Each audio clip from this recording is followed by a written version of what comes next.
Bonjour à toutes et à tous. Aujourd'hui, je vais développer un sujet que je considère comme grave. Je vais partir d'une citation d'Albert Einstein. Une citation qui se trouve d'ailleurs à l'intérieur et au dos d'un ouvrage, Une mascarade de justice, qui développe justement l'un des aspects de ce dont je vais parler aujourd'hui. En effet, Einstein a dit la chose suivante.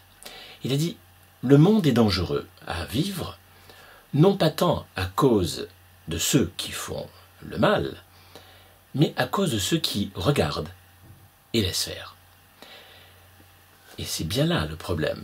C'est bien là le problème parce que, autrement dit, nous sommes tous concernés. Ce n'est pas la peine de brandir les guerres, les révolutions, les problèmes collectifs d'affrontement pour vraiment essayer de se rassurer sur le problème, en disant plus de guerre, plus de conflits, etc. Non. Les conflits ne se posent finalement que quand les choses pourrissent et que cela dégénère. Mais il faut voir le problème à la racine, car cette citation d'Albert Einstein dit bien qu'en effet, que le monde est dangereux à vivre, non pas à cause de ceux qui font le mal. Il y en a qui font le mal absolument d'une manière évidente, mais à cause de ceux qui regardent et laissent faire. Dans la famille, dans l'entreprise, dans divers groupes, nous assistons tous, qu'on le veuille ou non, mais bien sûr ceux qui ferment les yeux parce que ça les arrange diront qu'ils n'ont rien vu ou qu'ils ne voient rien, mais nous assistons à des personnes qui bénéficient de faveurs ou qui trouvent le moyen de, par différentes manipulations, obtenir des faveurs, des privilèges, et ces personnes-là, en effet, bénéficient des faveurs d'un chef de service ou d'un directeur d'entreprise, ou tout simplement du père ou de la mère, ou même des parents. Et ainsi se font tout un tas, je dirais, d'exactions dans une sorte d'omerta. Personne ne dit rien, on fait comme s'il n'y avait pas de problème. D'ailleurs, je dirais, non seulement, on va dire certains viols, et je dirais le fait donc que la mère ou le père ferme les yeux sur le comportement du conjoint, le fait que les parents ferment les yeux sur le comportement d'un frère ou d'une sœur, sur un autre ou plusieurs autres enfants, il est clair qu'il y a donc des personnes, et nous faisons tous plus ou moins partie de ces personnes-là, qui laissent faire. Il voit bien d'évidence qu'il y a quelque chose, il y a quelqu'un qui d'évidence n'est en cas d'autre comme intouchable. On n'ose pas donc se plaindre de cette personne, parce que ça nous arrange quelque part. On n'ose pas donc intervenir. On n'ose pas intervenir peut-être aussi des fois parce qu'en effet on sait qu'on risque sa place dans l'entreprise, donc on subit parce qu'on sait qu'on risque de perdre sa place. Mais dans la famille c'est pareil, on a peur de perdre l'amour de son père ou de sa mère et donc du coup on laisse faire.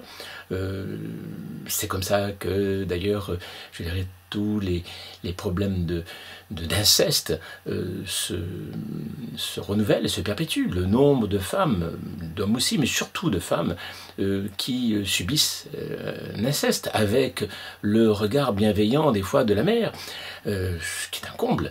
Et des fois des incestes qui durent pendant même presque 10 ans, même plus, donc jusqu'à la maturité. Donc, et encore, je dirais que c'est quelque chose que malheureusement qui est assez courant, quoi qu'on dise, mais on ferme les yeux là-dessus. Et je dirais que même la mère, dans ce cas-là, on dit que ben oui, c'est une pauvre femme et que elle est fatiguée ou qu'elle est dépressive, etc. Bon, les amis, je dirais les parents, les grands-parents, tout ça, ferment les yeux. Ils voient bien qu'il y a un problème d'inceste, mais ils diront rien. On voit bien aussi, je dirais, dans l'entreprise, on voit bien qu'il y a des personnes qui arrivent à obtenir tout d'une manière joviale, tout va bien pour ces personnes-là, ils peuvent se permettre donc de moins travailler, mais donner l'impression qu'ils travaillent, mais finalement arriver donc à toujours avoir les faveurs, des personnes qui critiquent, et qui, je dirais, font des coups bas, hein, on va dire ça comme ça, hein, et il n'y a que certaines personnes qui s'en aperçoivent. Mais les personnes qui s'en aperçoivent, ce sont des personnes qui ont fait un certain travail sur elles. Les personnes qui se sont rendues compte qu'en effet, on n'est pas dans le pays des bisounours, l'être humain n'est ni fondamentalement bon, ni fondamentalement méchant, mais qu'il est important en effet, de se rendre compte que, en effet, ne pas avoir d'a priori et bien souvent ne pas jouer le jeu de ceux qui finalement abusent. Hein, car des prédateurs, il y en a parmi les êtres humains, comme il y en a dans la nature.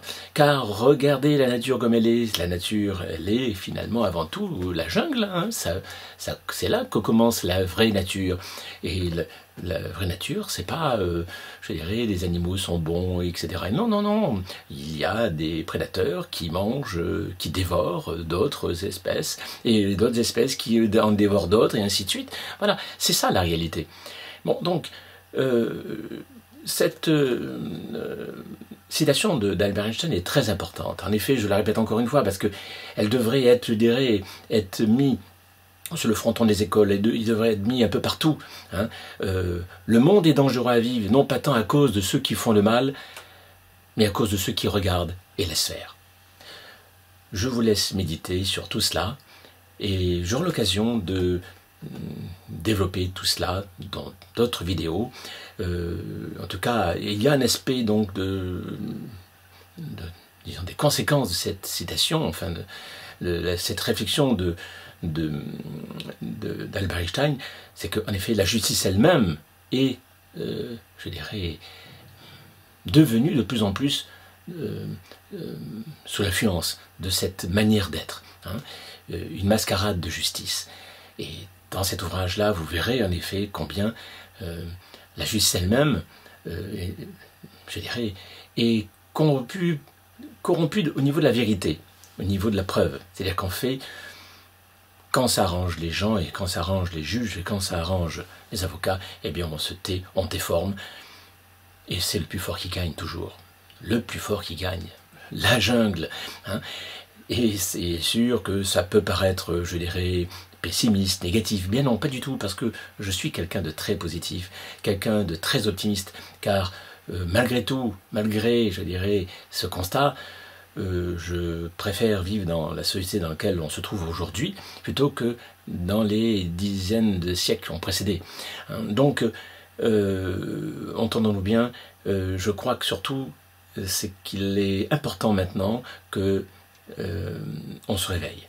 Il est important tout de même que l'on arrête de vivre dans cette sorte de mascarade, en donnant l'impression que tout va bien et que finalement tout le monde est beau, tout le monde est gentil, alors que c'est pas du tout ça. C'est pas du tout ça. Il y a des gens en effet merveilleux, mais il y a aussi pas mal de prédateurs qui peuvent agir, que ce soit au niveau de l'État, comme au niveau, je dirais, de la famille ou de l'entreprise. Je veux dire que c'est pas une question, je dirais, d'être parmi l'élite ou ne pas faire partie de l'élite. Bien sûr, il y a des prédateurs parmi l'élite parce qu'en effet, au niveau de l'élite, évidemment, pour y arriver, il est important d'avoir une composante prédatrice assez importante. Voilà. Mais on retrouve cela un peu partout. Voilà. Donc, c'est pourquoi je crois qu'il est important que nous développons de plus en plus ce que j'appelle la conscience. C'est un mot qui n'est pas bien souvent confondu avec méditation ou avec autre chose, pas du tout. Quand on lit mes écrits, on s'aperçoit que ce mot conscience a chez moi un sens bien particulier. C'est un travail sur soi très particulier qu'il faut effectuer. La formation aux 12 règles d'or, je l'ai conçue pour cela, justement, pour arriver donc à former chaque citoyen, justement, à une conscience plus élevée, de manière à ce que, aussi bien dans sa vie, eh bien, les choses aillent mieux, et tout en restant dans la réalité, je dirais même, tout en étant bien calé et collé au réel. Hein. Parce que malheureusement, pour tous, autant que nous sommes, nous avons tendance, malgré nos connaissances et je dirais, nos diplômes, hein, à vraiment être très manipulables finalement, parce qu'on se raconte des histoires. On s'imagine que les médias nous racontent que des vérités, alors que pas du tout. La plupart du temps, c'est déformé, c'est arrangé, c'est commenté à la manière des journalistes. Et il y aurait tellement de choses à dire. Je vais vous souhaiter une bonne continuation. Je vous dis à bientôt. Je vous remercie pour votre écoute et n'hésitez pas à partager cette vidéo si elle vous a plu. Je serai heureux de recevoir votre point de vue sur les questions que j'aborde dans les vidéos. Et pensez à vous abonner à ma chaîne et à me suivre sur Facebook, Twitter et Google+. Et encore merci pour votre écoute. À bientôt.